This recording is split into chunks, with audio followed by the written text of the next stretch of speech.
प्रश्नावली 5.2 के question number 3 के क्वेश्चन नंबर 1 हल करेंगे। तो क्वेश्चन नंबर 3 में कह रहा है निम्नलिखित समांतर श्रेणी में रिक्त खानों के पदों को ज्ञात कीजिए, है ना।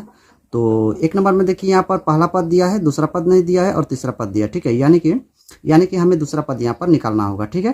तो चलिए इधर देख लेते हैं ना। तो आप लोग को पता है डी बराबर क्या हो जाता है, A2 माइनस A1, है ना। डी बराबर क्या हो जाता है, A2 माइनस A1 हो जाता है ना, ठीक है। तो और है A5 बराबर हो जाता है A प्लस 4D, है ना। ये सब पहले ही आप लोग को मिल चुका होगा, ठीक है। पिछले वीडियो में मैंने बताया है। देखिए पांचवा पद अगर निकालना है तो क्या करते हैं, यहाँ पर A प्लस 4D लिखते हैं, ठीक है। यानी कि 5 में से कम करके लिखते हैं यहाँ पर 4, ठीक है। अगर चौथा पद निकालना है हमें, चौथा पद अगर निकालना है तो A प्लस 3D लिखते हैं, ठीक है। 4 में से क्या करेंगे, कम करके लिखते हैं यहाँ पर। अगर तीसरा पद निकालना है हमें तो लिखेंगे A प्लस 2D, ठीक है। अगर दूसरा पद निकालना हो तो A प्लस 1D, यानी 1 नहीं भी लिखेंगे तो चलेगा, ठीक है। 1D ऐसे लिख सकते हैं, है ना। तो A पांचवा पद निकालना हो तो ऐसे लिखेंगे, A चौथा पद, A तीसरा पद, दूसरा पद, ठीक है। तो यहाँ पर हमें निकालना क्या है, दूसरा पद निकालना है ना। तो A हो जाएगा पहला पद, A हो जाएगा दूसरा, A हो जाएगा तीसरा, ठीक है। ये लिखना नहीं है, मैं समझाने के लिए लिख रहा हूँ, ठीक है।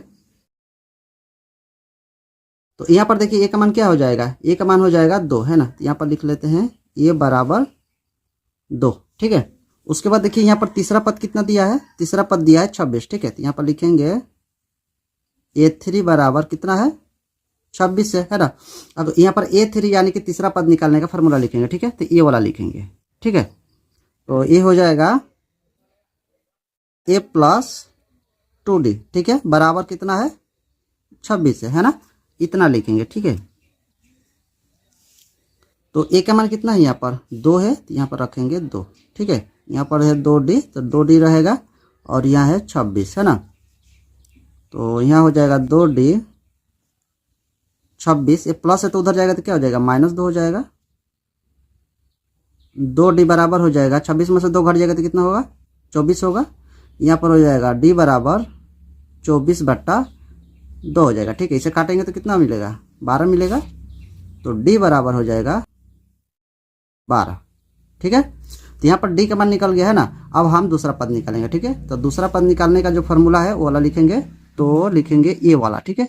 इसे लिखेंगे, दूसरा पद हमें निकालना है तो ये वाला लिखेंगे।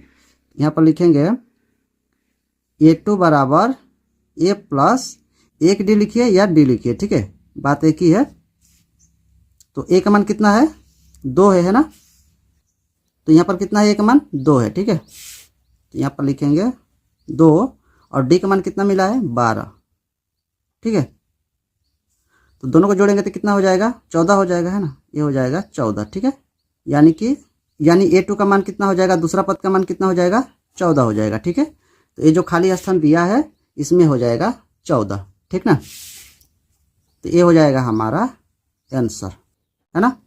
अगर वीडियो अच्छा लगा तो एक लाइक सब्सक्राइब करते हैं। अगर इससे पहले की वीडियो अगर आप लोग नहीं देखेंगे तो प्ले लिस्ट में वीडियो है, जाकर देख सकते हैं। तो चलिए फिर मिलेंगे अगली वीडियो में।